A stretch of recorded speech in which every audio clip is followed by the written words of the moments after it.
தீயாக உடல் கொதிப்பெழுது நோகும். நான் உன்னை தழுவிடும் நாள் வரை பொறுத்திடு. போராடும் இளம் உடல் இரண்டும் கூடும்.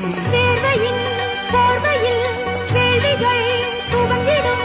பால் அருவியில் குளித்திட நான் தினம் உன்னை அழைத்திட. நீ தனிமையில் அழைத்திட நான் ஒரு கணம் சிலிர்த்திட. தேனூற்று நீராட்டுது. நம்மை பூங்காற்று தாலாட்டுது.